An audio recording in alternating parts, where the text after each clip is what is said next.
Ya, perkenalkan nama saya Yunan Megama, saya sebagai project leader di project pembuatan peta menggunakan pesawat udara Nirwanak dalam rangka PTSR.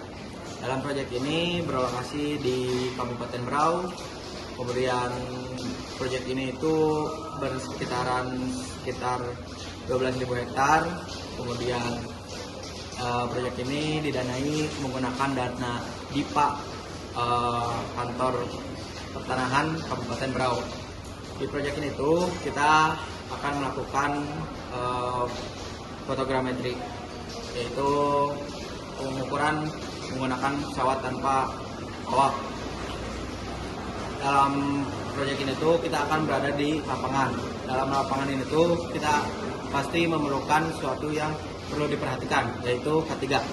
Kenapa harus diperhatikan? Karena K3 itu mencakup keselamatan kesehatan dalam kerja. Nah, dalam keselamatan kerja itu ada yang perlu diperhatikan, entah itu resiko ataupun bencana ataupun yang lainnya, karena keselamatan itu penting untuk diri kita. Maka itu perlunya diperhatikannya K3.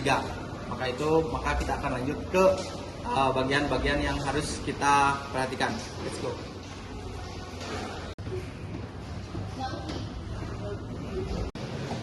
Halo semuanya, jadi di sini kita membahas analisis risiko dengan pengendaliannya.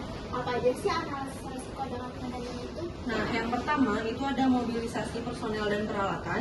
Potensi bahayanya yaitu tertimpa atau terjepit saat bongkar muat peralatan berat, dengan resikonya itu adalah luka ringan berat hingga kematian. Tingkat risikonya itu adalah ekstrim. Cara pengendaliannya itu dengan menggunakan APD dan Yang kedua itu adalah pemeriksaan dan kalibrasi kamera UAV. Potensi bahayanya yaitu terpeleset di area kerja atau terkena alat kalibrasi yang bisa menyebabkan luka ringan, dan tingkat risikonya itu adalah rendah. pengendalian dapat dilakukan yaitu menggunakan sepatu safety. Yang ketiga itu ada pembuatan rencana jalur terbang dengan potensi bahaya, kelelahan mata atau error perhitungan jalur. Resikonya itu adalah kesalahan jalur terbang hingga kehilangan data dengan tingkat risiko sedang. Pengendalian yang dapat dilakukan yaitu menggunakan software resmi dengan melakukan pemeriksaan ulang oleh operator kedua.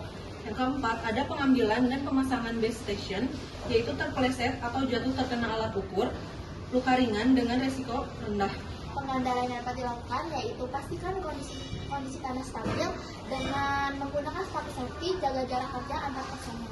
Nah, selanjutnya itu ada pelaksanaan pemotretan udara dengan potensi bahaya itu kegagalan drone atau cuaca ekstrim hingga gangguan sinyal. Dengan resiko itu adalah kerusakan alat atau kehilangan UAV, tingkat risikonya itu adalah tinggi. Pengendalian yang dapat dilakukannya yaitu dengan cek kondisi UAV sebelum terbang, monitoring cuaca, gunakan area aman dari pepohonan maupun kabel listrik. Selanjutnya itu adalah pengolahan data foto udara. Potensi bahayanya itu adalah dari paparan layar lama, postur duduk salah itu bisa menyebabkan kelelahan mata dan punggung dengan tingkat risiko rendah. Pengendalian yang dapat dilakukannya itu dengan melakukan istirahat 1 jam sekali dengan posisi duduk ergonomis, pencahayaan ruangan yang cukup. Nah, selanjutnya itu ada pembuatan mosaik, ortofoto, dan ortorektifikasi dengan potensi bahaya itulah error perangkat lunak yang menyebabkan hasil data tidak akurat dengan tingkat risiko sedang. Pengendalian yang dapat dilakukannya yaitu dengan melakukan validasi hasil, gunakan software resmi dan backup rutin. Sekian dari kami dan terima kasih banyak. Sampai jumpa.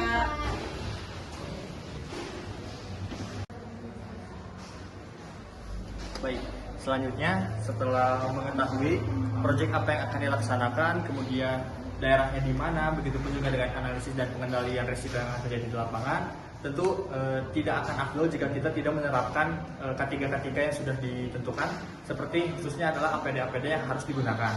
Dalam pekerjaan proyek kali ini, banyak sekali APD yang perlu diwajibkan untuk digunakan. Di antaranya adalah seperti helm, kemudian alat pelindung diri dengan rompi yang memiliki reflektor supaya dapat memantulkan cahaya, kemudian juga ada sepatu safety, kemudian juga ada sarung tangan, tapi ini hanya opsional jika memang diperlukan.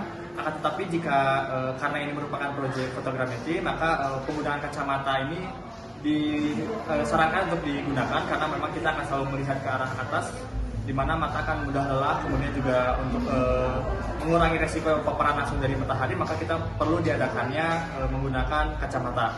Selain itu juga ada beberapa hal seperti topi yang bisa digunakan ataupun juga payung untuk menjaga diri ataupun alat dari hujan. Mungkin sekian alat pelindung diri yang diwajibkan dalam proyek kali ini. Terima kasih. Wabillahi taufiq wal hidayah. Wassalamualaikum warahmatullahi wabarakatuh.